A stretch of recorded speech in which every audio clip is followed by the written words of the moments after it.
The INFP and the INTP. One's a crybaby and the other's a robot. On one hand, they're quite different, but on the other hand, they're quite similar too. But regardless of what type you are, you should subscribe and ring the bell for more MBTI and comedy. Both INTPs and INFPs are deep thinkers, and I mean deep into YouTube thinkers.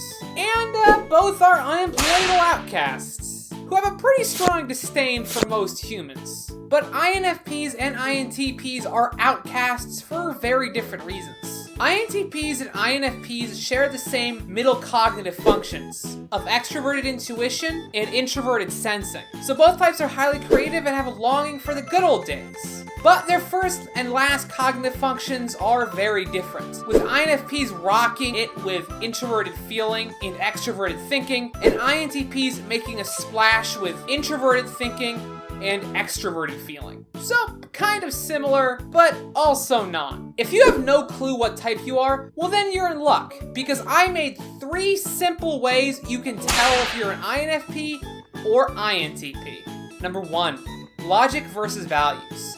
TI and FI are pretty similar. Both create a mini imaginary world inside your head and help you judge and make sense of the world.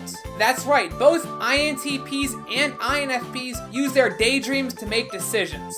Doesn't seem that logical, does it, INTP? The difference is TI builds its world out of facts and logic, and FI builds it out of feelings and value judgments. So FI is better. Both types are idealists, and think the world would be a lot better if things just worked the way they envisioned it. INTPs look at things in a much more cold and detached way. When it comes to decision making, they're going to look at something in a much more matter-of-fact way. How will this affect me? Is it viable? What are the pros and cons? Well, with INFPs, they pretty much throw reason out the window. They ask questions like, will this decision make me happy? Or how will it affect my vision of myself? INFPs want to be as true to themselves as possible. Both types will look at things from multiple different perspectives, and will probably need time to come to a decision. Number 2, fluid versus precise. Both INTPs and INFPs like to come to solid conclusions on things. They don't want to wobble back and forth. And coming to conclusions takes a lot of work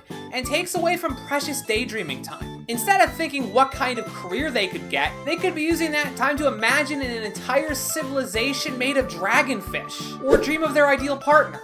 But here's the thing, feelings are not exactly precise. It's one of the reasons INTPs don't like them. If you were to go into the mind of an INTP, you would be overwhelmed by all the stuff going on. But it all kind of makes sense. It's a sort of organized chaos. Whereas for the INFP, the inside of their mind is just chaos. An INTP can more or less show you what's going on inside their head, but an INFP would have a lot more trouble. It's not that they don't understand it, it's that English is too simple of a language for the big brain INFP's imagination. Number 3, fear of conforming versus fear of shallowness. Every personality type has a strange relationship with their final function. It's part of the group, but no one really wants it to be there, and yet it somehow manages to always save the day. INFPs fear being judged by some kind of external standard. I hated grades when I was a kid, and it's why I don't like talking about money now. No INFP wants some machine to spit out a price tag on them to determine their value. My value comes from within, buddy. INTPs don't really have a problem with this though. INTPs hate it when people put some kind of wishy-washy style points over substance and results. Sure, their spreadsheet might not be the most stylish thing ever, but it works. And yet Bob comes in with a spreadsheet that isn't even a working spreadsheet, and he gets the promotion for style points.